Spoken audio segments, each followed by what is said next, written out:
Halo, tes tes 123 123 halo. Gak berfungsi guys, soalnya hanya untuk properti pada stand up kita kali ini.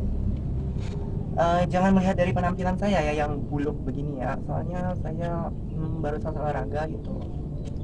Nah, di sini kita akan membahas yang namanya hukum. Negara kita adalah negara hukum, di mana masyarakatnya telah mengenal dan mengetahui apa itu hukum. Tapi menurut kalian semua, hukum itu adil nggak sih? Dilihat kayak misalnya itu kasus yang orang Bangka Belitung itu yang apa, korupsi 271 triliun itu. Nah itu kan lagi booming boomingnya gitu ya di TikTok. Pas ketahuan ketangkep, kita nggak tahu nih proses hukumnya gimana, dendanya berapa, tiba-tiba muncul kasus Vina, dimana kita melihat kayak kasus Vina itu hanya untuk menutupi kasus yang 271 triliun itu. Kasus Vina yang awalnya ada di permukaan, di inti bumi lah ya, tiba-tiba diangkat ke atas terus diviralin lagi. Padahal kasus Vina itu udah lama ya gitu ya. Kasus Vinanya itu kayak kita tahu nih dia tuh diseret lah, dipatahin kakinya itu gitu ya. Ternyata yang kita ketahui adalah kasus Vina itu hanya sebuah kecelakaan. Banyak orang yang dirugikan, terutama pada para oknum-oknum yang tidak bertanggung jawab, yang memilih pelaku tanpa melihat bukti gitu. Sebenarnya pelakunya itu nggak bersalah. Hmm, saya ada sedikit surprise nih. Nah, kalian lihat ini, kelihatan nggak sih? Kelihatan ya? Ini adalah lato-lato. Kita anggap ini adalah kekuasaan pemerintah dan ini adalah kedaulatan rakyat. Kita coba ya. Saya nggak tahu sih cara mainnya gimana. Mana ya? Nah, nggak bisa. Nah, kita lihat kedaulatan rakyat dan kekuasaan pemerintah itu bisa saja bersatu namun bisa saja bertolak belakang.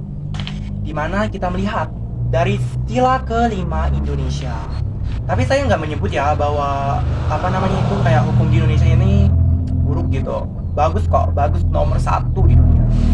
Nah, kita lihat di sini apa di sila kelima itu berbunyi keadilan sosial bagi seluruh rakyat Indonesia. Tapi dilihat kayak sila kelima itu bunyinya gini deh, keadilan sosial bagi seluruh rakyat yang berduit. Kita lihat aja gitu. Misalnya orang kaya nih yang kena masalah gitu ya.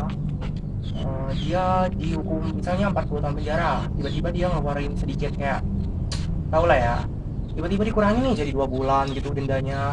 Apalagi yang kasus kemarin itu yang denda apa namanya kayak dia itu korupsi bertriliunan gitu, tiba-tiba dan apa hukum penjaranya cuma beberapa bulan dan dendanya cuma 5.000 rupiah.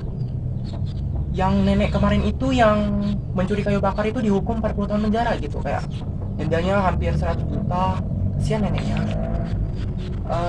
Apa lagi ya, kita anggap misalnya harapan masyarakat nih, kita gantung setinggi langit, tinggi banget gitu ya, kayak layang-layang gitu yang terbang ke atas, di angan-angan gitu, terbang menjauh menggapai tujuannya gitu kan.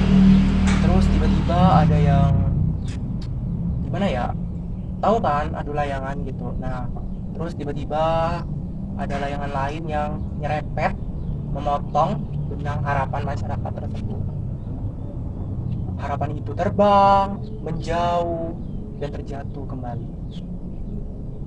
Kita nggak bisa ya kayak melihat sisi positif dari layangan tersebut. Bisa sih, cuman rada susah gitu.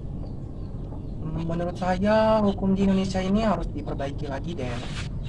Tapi nggak menutup kemungkinan ya kayak hukum di Indonesia ini bagus banget gitu ya, juara satu di dunia. Ada ayam guys. Tapi gimana ya, kayak gak adil aja gitu.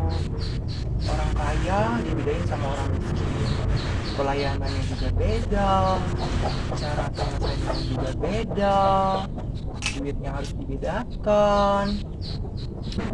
Mungkin segitu saja pada video kali ini. Saya Ibra Altiji pamit undur diri. Kayaknya habis ini kalau di-upload video ini ya, saya masuk penjara nanti. Bye.